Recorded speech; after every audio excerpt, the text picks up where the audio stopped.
Hello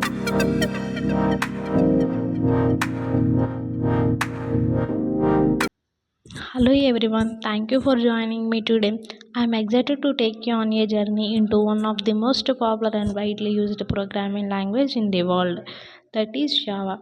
Whether you are a complete beginner about programming, this session will give you a solid foundation to start working with Java confidently. Let's start with a simple question. What exactly is Java? Java is a high level object oriented and platform independent programming language. It was developed by James Gosling at Sun Microsystem in the mid 1990s. Today's Java is maintained by Oracle Corporation and is used in a wide variety of applications from Android apps to enterprise level systems, banking software, web development, and even in smart devices like TVs and washing machines. In today's session, we explore Java history, features, basic syntax, and core concepts like classes, objects, data types, and control structures. We also discuss how Java uses object oriented programming principles to build scalability and maintainable applications. So, whether you want to build mobile apps, web servers, or desktop software, learning Java is a great place to begin your programming journey. Let's get started with a quick look at Java history and evaluation. Java was first developed in 1991 by James Gosling as a part of project at Sun Microsystem. The original project was called Oak, named after an oak tree outside Gosling office. However, the name was later changed to Java, inspired by the Indonesian island known for its coffee, and that's why the logo features as a coffee cup. Java was initially designed in 1995. Java was officially launched with the promise of write once, run anywhere, a revolutionary idea at the time. This meant that developers could write their code once and run it on any platform and had a Java virtual machine or JVM installed. Over the years, Java has undergone many major updates. Java 1.0 introduced the core features. Java 2 brought the concepts at platform editions. Java 5 introduced powerful features like generics and enhanced for loops. Java 8 brought Lambda expression, the Stream API, and a major modernization of the language. Today we are at Java 21 and beyond with new releases every 6 months, improving performance, syntax, and developer productivity. Java consistent evaluation, massive community support, and string ecosystem are the reasons it remains a top language in the software industry today. Why should you learn Java today? The first and most important reason is Java popularity and demand in the software industry. Java has consistently ranked among the top 5 programming language in developer surveys and job market listings. Major companies like Google, Amazon, Spotify, Netflix, and LinkedIn all use Java in some part of their technology stack. Learning Java opens doors to a wide range of job opportunities. Secondly, Java is known for being platform independent. Secondly, Java secondly Java is known as Secondly, Java is known for being platform independent thanks to the Java virtual machine.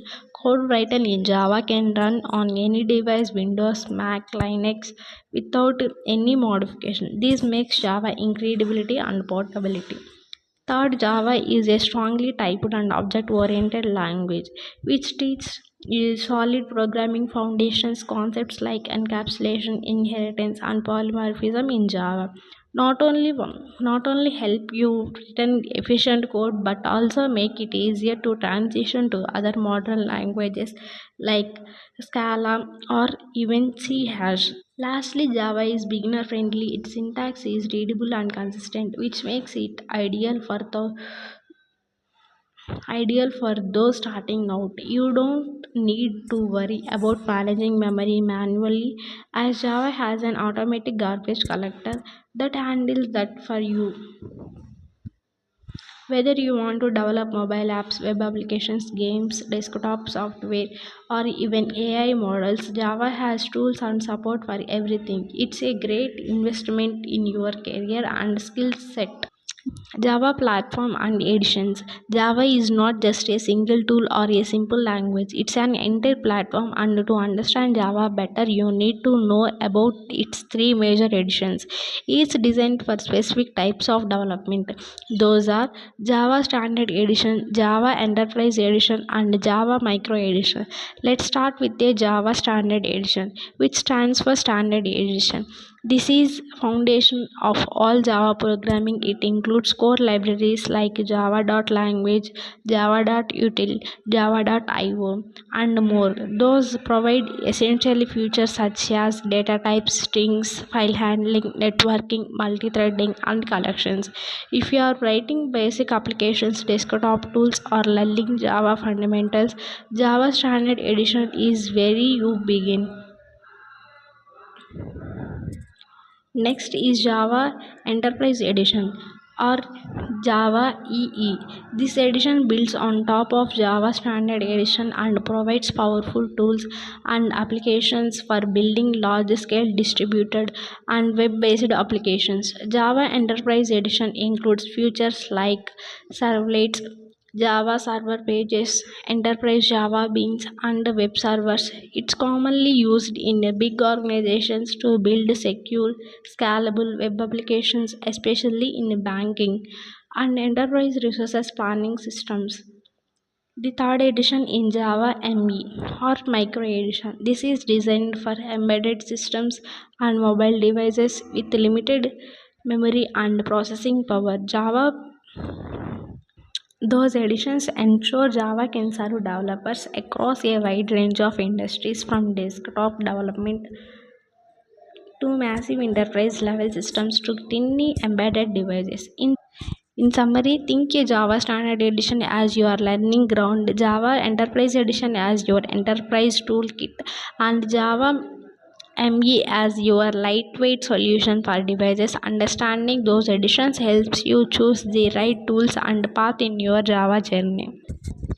Your first programming, that is hello world. Now comes the exciting part of writing your first Java programming.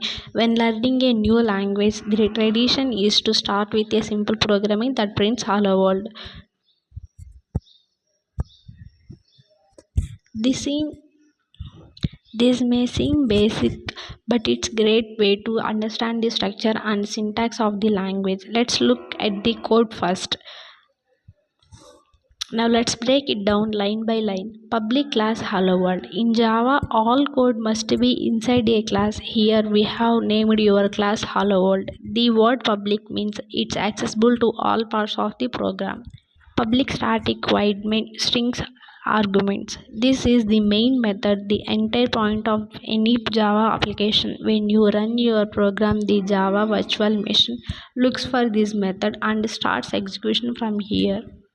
System.out.println hello world. This is the statement that prints text to the console. System.out is Java built-in output stream, and println means print the text followed by a new line. To run this program, first step is save it in a file named helloworld.java. Second step is open a terminal and navigate it to the folder where it's saved. And third step is compile it with java c helloworld.java. And fourth step is then run it with java hello world. If everything is set up correctly, you all see hello world printed on your screen. Congratulations. You have just written and executed your first Java programming. This is simple exercise teaches you the fundamentals how classes, methods and output work. From here we all start and add from here we all start adding more features and complexity step by step.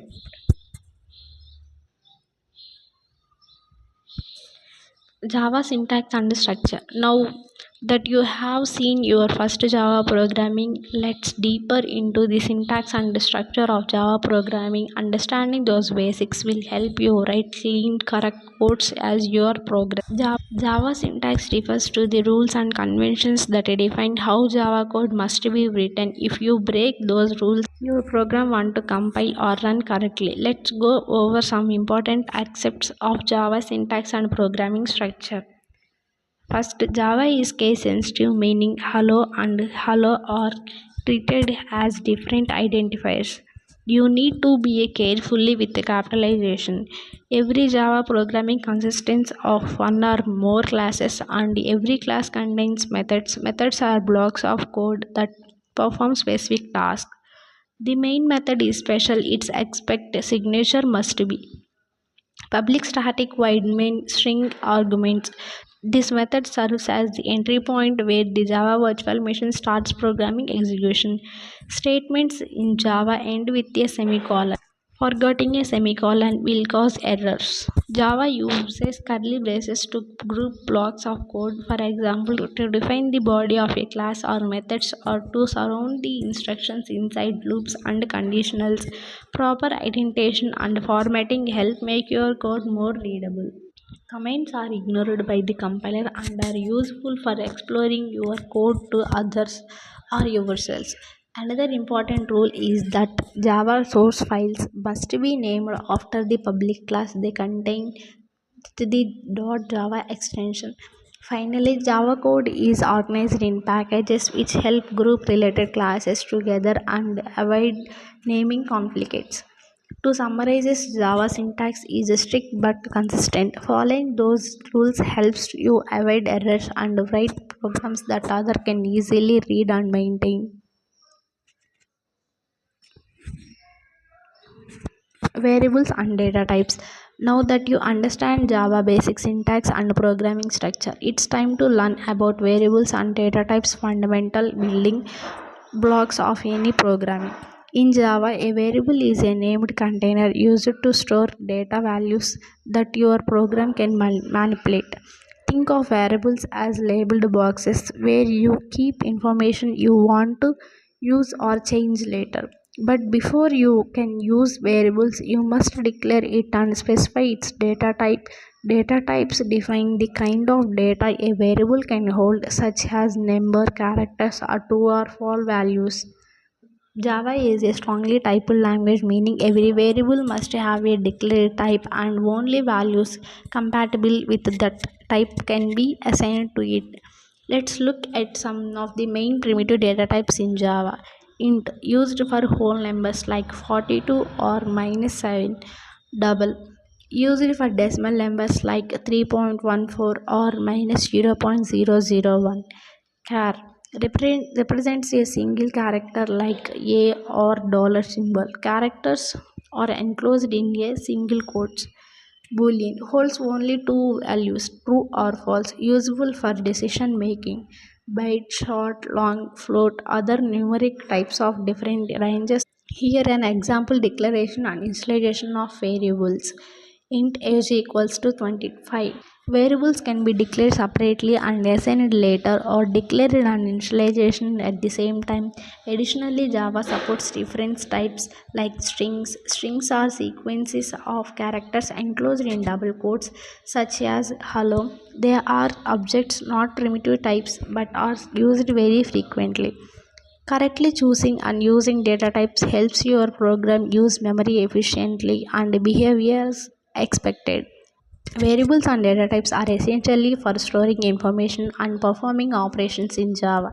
The next step is to understand how to manipulate those variables using operators and expressions. Operators are special symbols or keywords that perform operations on variables and values. Let's start with the types of operators in Java. First one, arithmetic operators. Those perform basic math operations like addition, subtraction, multiplication, division, and modules which gives the remainder. For example, if a equals to 10 and b equals to 3, then a plus b is 13 and a module b is 1. The next second one is assignment operators used to assign value to variables.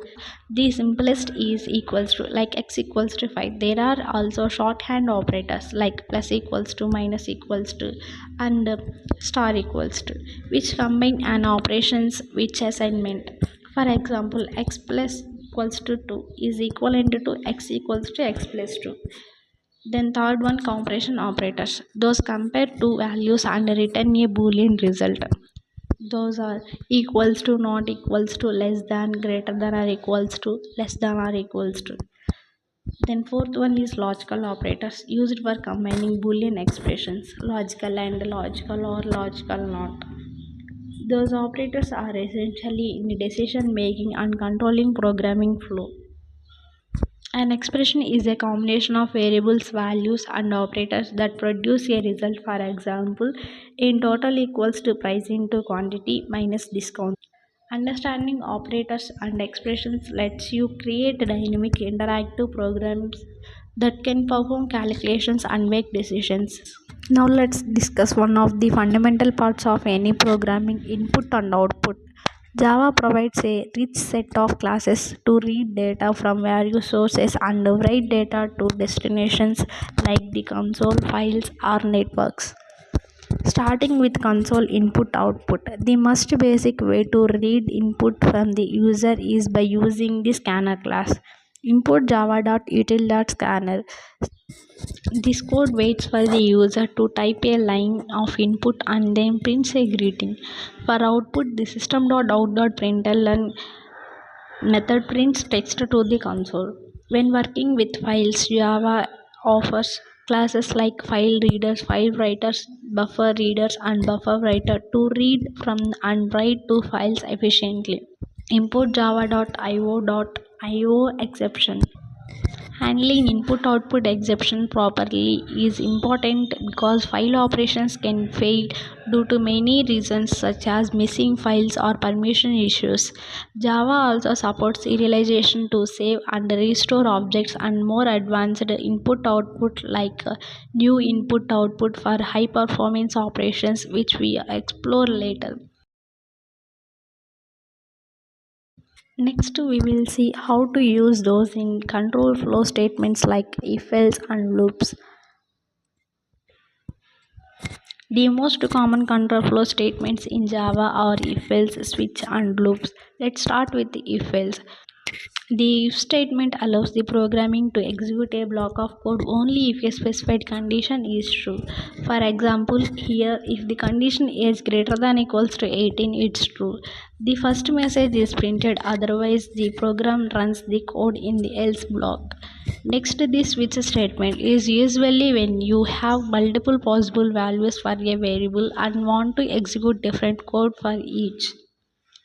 The break statement stops the execution inside the switch after a matching case is executed. Finally, we have loops structures that repeat a block of code multiple times. Java supports. For loop repeats code a fixed number of times. While loop repeats code while a condition remains true. Do while loop similar to while but runs the block at least once. Using control flow statements let your programs make decisions and perform repetitive tasks efficiently. Those are essential for any meaningful programming. Now let's explore one of the most important building block of Java programming, functions, also known as methods. In Java, a method is a block of code that performs a specific task. It helps us return clean, reusable, and modular code. Think of a method like a mini programming that can be called anytime during your execution, which helps avoid rewriting the same code over and over again. Let's begin with the definition and structure. The basic syntax of a method includes several parts. The access specified like public, which defines who can access the method. The modifier such as static, which defines how the method is called. The return type like int tells us what type of values the method will return. The method name, which is how we call the method. The parameter list, where we can pass values into the method. And finally, the method body, which contains the actual code that performs the task. Take a look at this simple method. This method is named sum, takes two integers as parameters, adds them, and returns the result. It declared it public static, and which means it can be accessed from anywhere and called without creating an object of the class. Why use methods? Because they help break large programs into smaller manageable parts. They also improve code reusability, reduce redundancy, and help with debugging. Building on the basics of object oriented programming, let's explore classes and objects in Java in more details. A class is like a blueprint or template that defines the properties and behavior that the objects created from the class will have. For example, imagine a class called car. It might have fields such as color, make, and year, and methods like start, stop, and accelerator. This class defines what every car object will look like and what it can do. Any object is an instance or a class. When you create an object, you allocate memory and the object inherits all the properties and behavior defined by the class. You create an object using the new keyword. Each object can have different values for each field, making objects flexible and unique even if they come from the same class. Classes and objects are the foundation of Java programming. Understanding how to define classes and create objects enables you to model real world problems effectively in code. Next, we will cover constructors which have special methods for initializing objects when they are created. After understanding classes and objects, the next important concept is constructors. Constructors are special methods used to initialize objects when they are created. When you are create an object using the new keyword, the constructor method is called automatically to set up the initial state of the object. The syntax of constructor looks similar to a method, but with two key differences. The constructor has no return type, not even void. The constructor name must exactly match the class name. Here example of a class with a constructor. In this example, the constructor takes two parameters, colors and model, and assign them to the objects fields using this keyword. To create a new car object with initial values, you write car my car equals to new car. If you don't provide a constructor, Java provides a default no argument constructor that does nothing but create the object. Constructor can be overloaded, meaning you can have multiple constructors with a different parameter list to initialize objects in different ways. Using constructors properly ensures your objects are usually created in a valid state, reducing errors and improving code clarity. Object oriented programming basics. Java is fundamentally an object oriented programming language. Understanding the basics of object oriented programming is crucial because it's the core philosophy behind how Java programs are designed and built.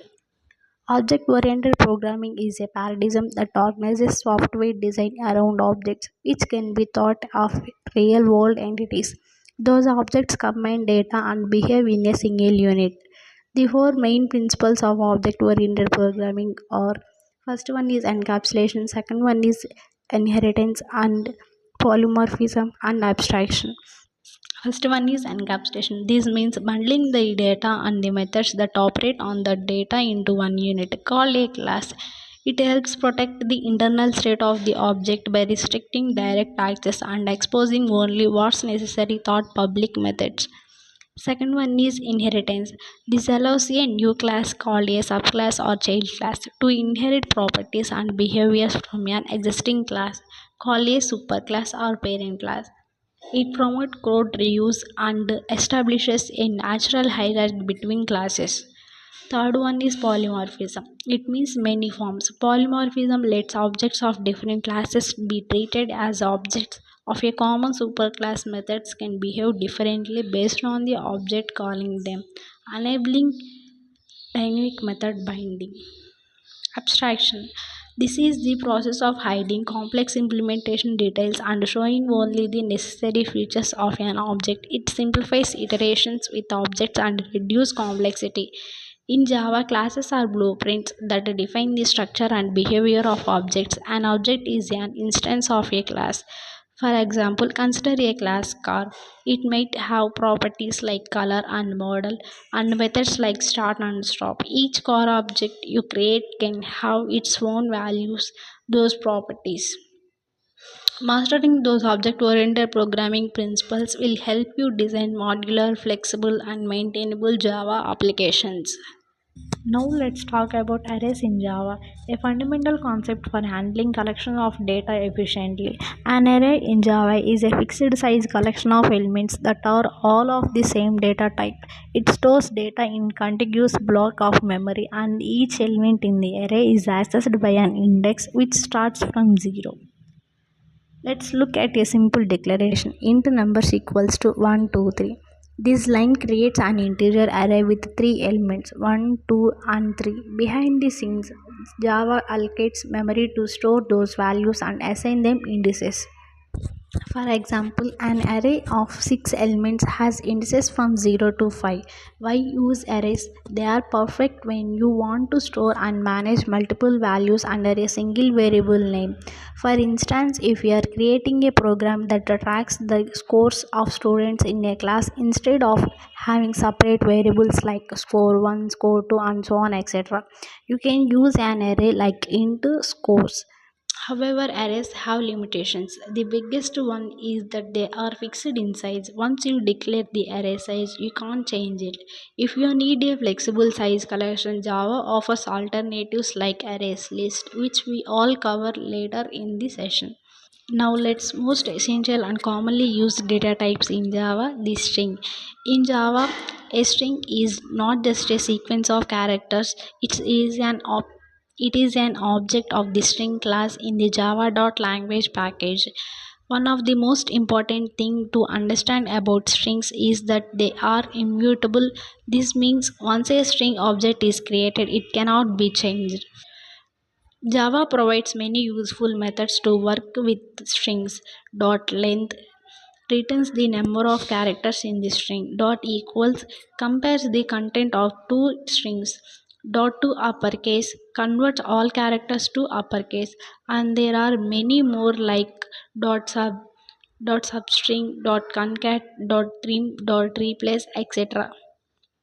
You can create a string using double quotes like string name equals to with double quotes Java or by using the new keyword exception handling. In any programming, things can go wrong, like trying to divide by zero, accessing an invalid array index, or reading a file that does not exist. Those problems are called exceptions. Java provides a robust mechanism to handle exception gracefully without crashing your program. This is called exception handling. When an error occurs during programming execution, Java throws an exception object that describes the error. If the exception is not handled, the program will terminate. To avoid this, we use try catch blocks. Here, the code inside the try block causes an arithmetic exception because dividing by 0 is illegal. The catch block catches the exception and handle it by printing a friendly message. Java also provides a final block that runs whether or not an exception occurs, typically used to close resources like files or database connections. Additionally, you can create your own custom exceptions by extending the exception class. Proper exception handling helps make your programming more user friendly and easier to debug by managing unexpected situations effectively. As we come to the end of today's session on Java programming, let's quickly summarize the key points we have covered and reflect on how they build a solid foundation for your coding journey. First and foremost, Java is beginner friendly. That's one of the most main reason why it's taught universities, schools, and coding boot camps around the world. Its syntax is clean, consistent, and somewhat similar to English, which makes it easier for new programmers to understand. Java is also widely used language, powering everything from enterprise applications to mobile apps. Did you know that Android apps are primarily built using Java? This alone makes Java an incredible valuable language to learn if you want to step into mobile development. More importantly, Java is not just a programming language, it's the foundation of many advanced technologies like Spring Framework for web development Once you are confident with the Java basics, you can explore those advanced topics with easy. But the most important takeaway I want you to remember is practice is key. You will not master Java by watching videos or attending lectures alone.